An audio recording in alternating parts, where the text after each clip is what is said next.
Hello नमस्कार साथियों, स्वागत है आप लोग सभी को ब्राइट फ्यूचर लाइव में। साथियों, आज की क्लास में हम लोग डिस्कस करने वाले हैं बायोलॉजी का एक मोस्ट इम्पोर्टेंट टॉपिक सेल। जिस टॉपिक से हम लोग आज की क्लास में 50 क्वेश्चन डिस्कस करेंगे जो एग्जाम में बार बार पूछे जाते हैं। यह बुक जो है वह एस के झा सर पब्लिकेशन का है।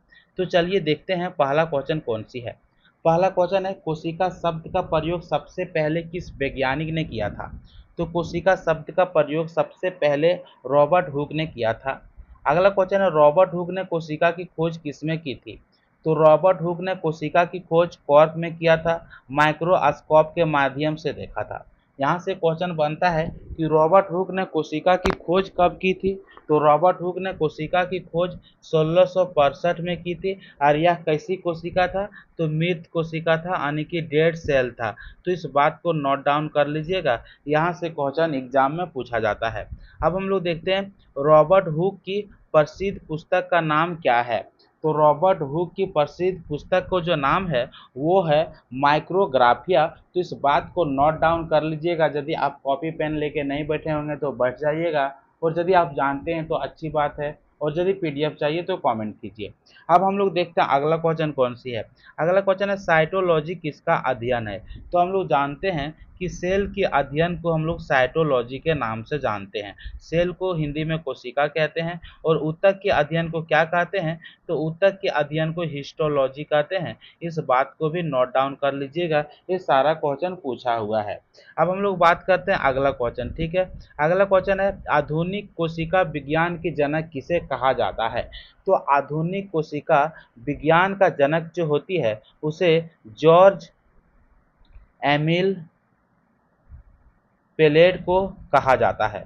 तो क्वेश्चन पूछेगा कि आधुनिक कोशिका विज्ञान का जनक किसे कहा जाता है।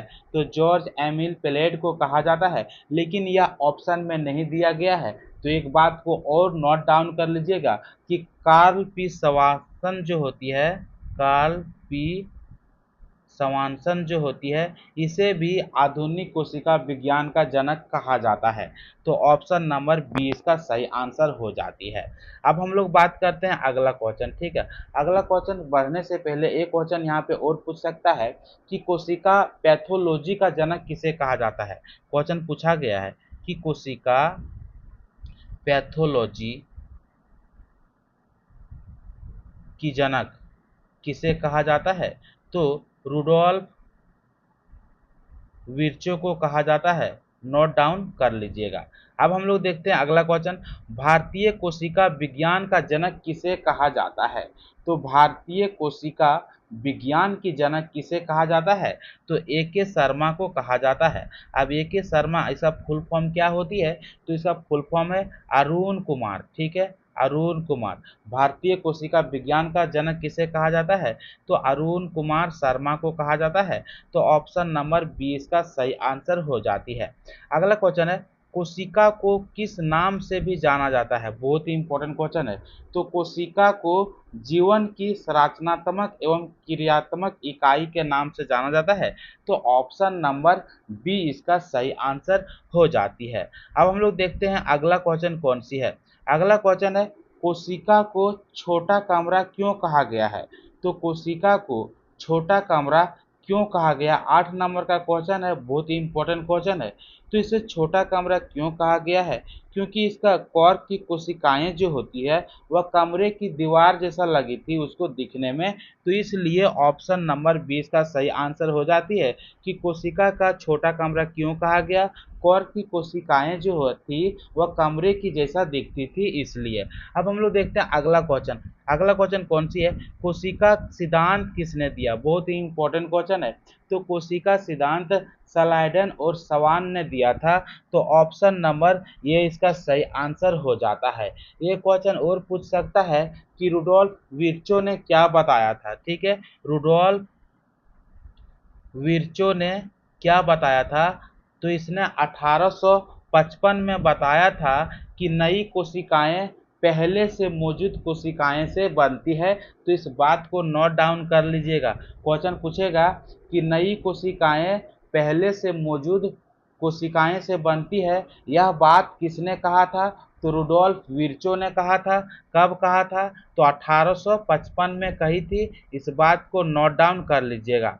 अब हम लोग देखते हैं अगला क्वेश्चन, ठीक है। हर कोशिका दूसरी कोशिका से बनती है, ठीक है।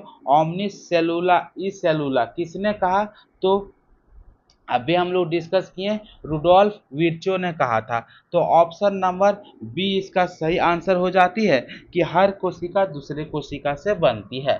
अब हम लोग देखते हैं सबसे पहली जीवित कोशिका की अवलोकन किस वैज्ञानिक ने किया था, ठीक है। तो सबसे पहले जीवित कोशिका की अवलोकन जो किया था वह एंटोनी वॉन लुवेनहॉक ने किया था, लगभग 1674 में किया था। तो इस बात को नोट डाउन कर लीजिएगा। अब हम लोग देखते हैं एंटोनी वॉन लुवेनहॉक ने जीवित कोशिका का अवलोकन कहाँ किया था? तो इसने तालाब की पानी में किया था। तो ऑप्शन नंबर बी इसका सही आंसर हो जाती है। और तालाब की पानी में इसने क्या देखा था? तो बैक्टीरिया और प्रोटोजोआ जैसे जीवित कोशिका देखा था। इस बात को नोट डाउन कर लीजिएगा। अगला क्वेश्चन है, एंटोनी वॉन लुवेनहॉक की प्रसिद्ध पुस्तक कौन सी है? तो एंटोनी वॉन लुवेनहॉक की प्रसिद्ध पुस्तक जो है वह आर्काना नेचर डिटेक्टा है। तो इस ऑप्शन में नहीं दिया गया है, लिख लीजिएगा आर्काना नेचर डिटेक्टा।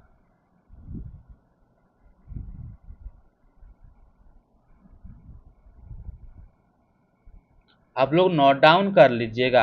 अब हम लोग देखते हैं अगला क्वेश्चन, निम्न में से कौन सूक्ष्म जीव है? बहुत ही इंपॉर्टेंट क्वेश्चन है। तो निम्न में से कौन सा सूक्ष्म जीव है? तो हम लोग अभी डिस्कस किए थे कि सूक्ष्म जीव को किसके माध्यम से देखा जाता है। नहीं डिस्कस किए थे, अभी डिस्कस कर लेते हैं कि सूक्ष्म जीव को किसके माध्यम से देखा जाता है। तो माइक्रोस्कोप के माध्यम से देखा जाता है। तो बैक्टीरिया और प्रोटोजोआ जो होती है वह कैसा होती है? तो सूक्ष्म जीव होती है। तो ऑप्शन नंबर ए और ऑप्शन नंबर बी इसका सही आंसर हो जाती है। अब क्वेश्चन पूछेगा कि बैक्टीरिया, ठीक है। तो बैक्टीरिया क्या है? तो एक कोशिकीय प्रोकैरियोटिक जीव है। इस बात को नोट डाउन कर लीजिएगा। यदि प्रोटोजोआ के बारे में पूछेगा तो प्रोटोजोआ जो है यह क्या क्या है? तो यह एक प्रकार की एक कोशिकीय यूकेरियोटिक जीव है। तो इस बात को नोट डाउन कर लीजिएगा। क्वेश्चन पूछेगा क्या प्रोटोजोआ जो से क्या है, किसके अंतर आता है? तो यूकेरियोटिक के अंतर्गत आता है। और बैक्टीरिया जो किसके अंतर्गत आता है? तो बैक्टीरिया प्रोकैरियोटिक के अंतर्गत आता है। इस बात को नोट डाउन कर लीजिएगा। अब हम लोग बढ़ते हैं अगला क्वेश्चन, सूक्ष्म जीव विज्ञान का जनक किसे कहा जाता है?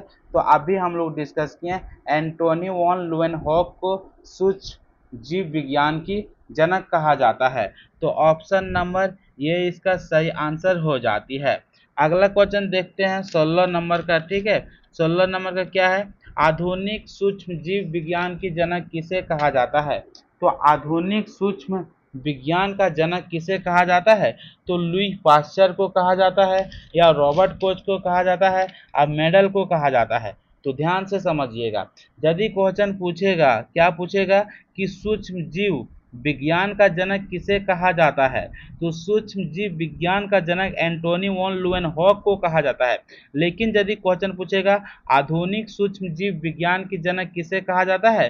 तो लुई पास्चर को कहा जाता है। इस बात को नोट डाउन कर लीजिएगा। अब हम लोग देखते हैं अगला क्वेश्चन, कोशिका विभाजन के बाद बनने वाली नई कोशिका को क्या कहते हैं?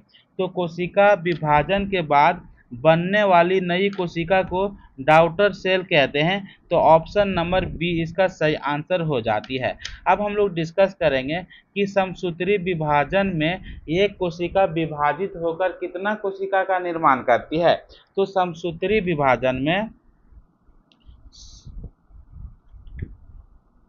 चलिए यहाँ पे समझते हैं कि समसूत्री विभाजन में एक माता कोशिका से दो डॉटर सेल कोशिकाएं की निर्माण होती है। तो इस बात को नोट डाउन कर लीजिएगा।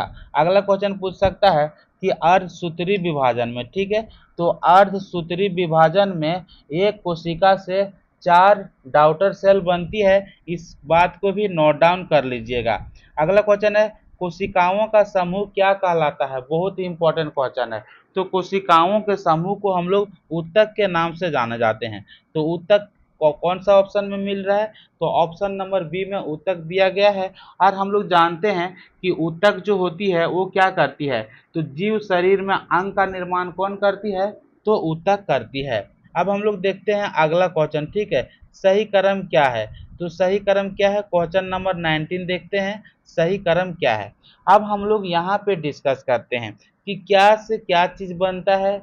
तो सबसे पहले हम लोग डिस्कस किए थे, अभी हम लोग डिस्कस करेंगे कि सेल किसका निर्माण करती है, यानी टिश्यू का निर्माण, ऊतक का निर्माण किससे होती है? तो ऊतक का निर्माण जो होती है वह कोशिका से होती है। हम लोग जानते हैं कि नहीं जानते हैं? जानते हैं। तो कोशिका से ऊतक का निर्माण होती है और ऊतक से अंग का निर्माण होती है, ठीक है। और अंग से अंगतंत्र का निर्माण होती है। तो ऑप्शन नंबर सी इसका सही आंसर हो जाती है। सेल से टिश्यू का निर्माण होती है, टिश्यू से ऑर्गन का निर्माण होती है और ऑर्गन से ऑर्गन सिस्टम का निर्माण होती है। अब हम लोग देखते हैं अगला क्वेश्चन, निम्न में से कौन सा अंग ऊतकों से मिलकर बना होती है? तो यदि आप मेरे चैनल पे नहीं जुड़े हैं तो जुड़ जाइएगा, प्लेलिस्ट जाके देख लीजिएगा। हर टॉपिक से एक्सपेक्टेड क्वेश्चन को कराया गया है। आप नहीं जाके देखे होंगे तो देख लीजिएगा यदि आप देखना चाहते हैं तो निम्न में से कौन सा अंग ऊतक से मिलकर बना होती है?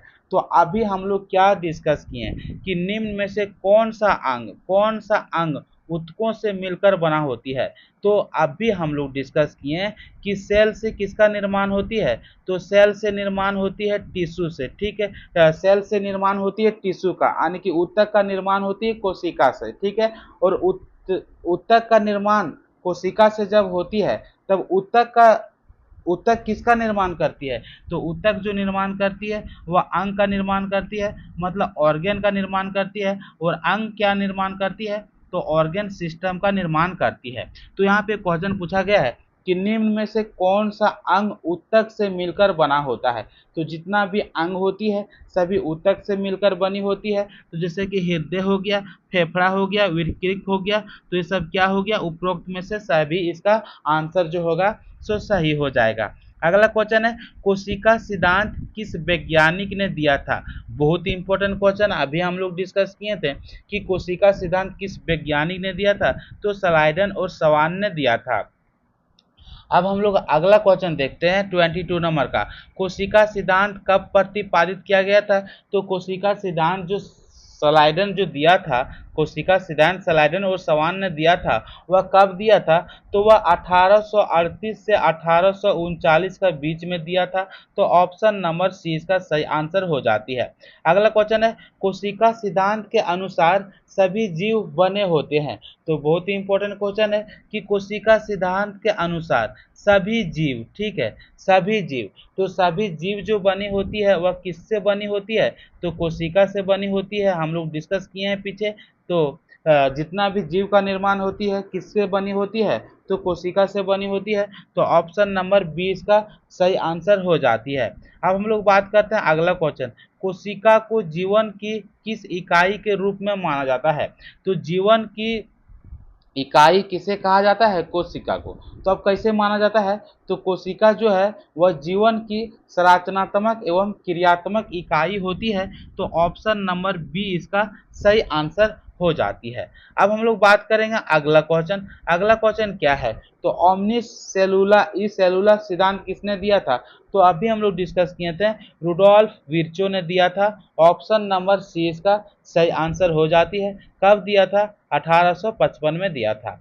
अब हम लोग बात करते हैं अगला क्वेश्चन, ओमनिस सेलुला ई सेलुला का अर्थ क्या होती है? तो इसने कहा था कि जितना भी नई कोशिका होती है वह पहले से मौजूद पुरानी कोशिका से बनती है।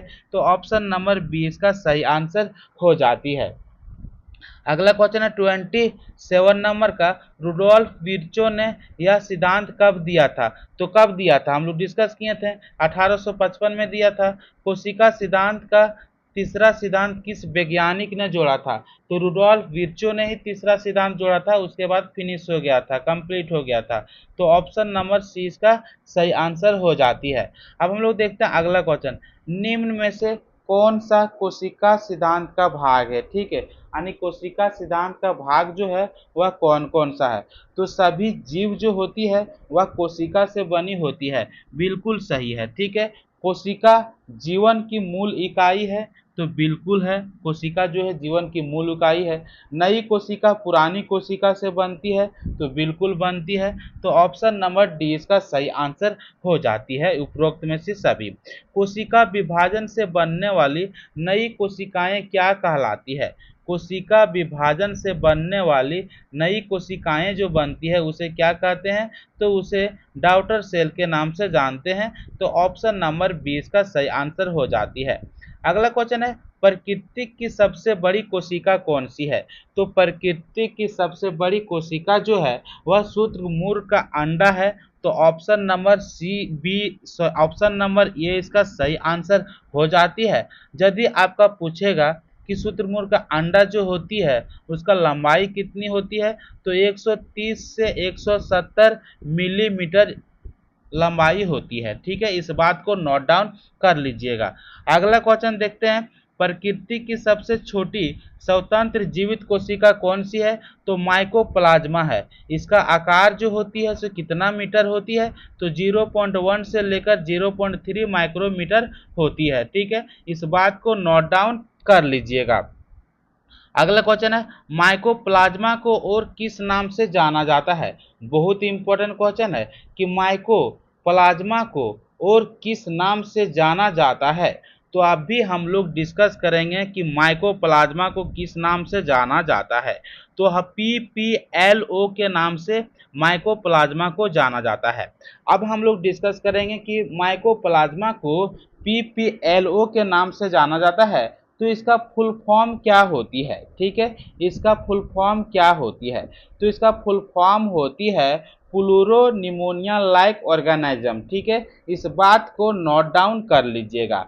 अब हम लोग जानते हैं कि माइकोप्लाज्मा जो होती है वह अपना आकार हमेशा बदलते रहता है, इसलिए माइकोप्लाज्मा को पादप जगत का बहरूपिया कहा जाता है। यहाँ तक कि ये भी क्वेश्चन पूछा जाता है कि माइकोप्लाज्मा में कोशिका भित्ति पाया जाता है क्या, तो माइकोप्लाज्मा में कोशिका भित्ति नहीं पाया जाता है, इस बात को नोट डाउन कर लीजिएगा। अब हम लोग देखते हैं अगला क्वेश्चन कौन सी है।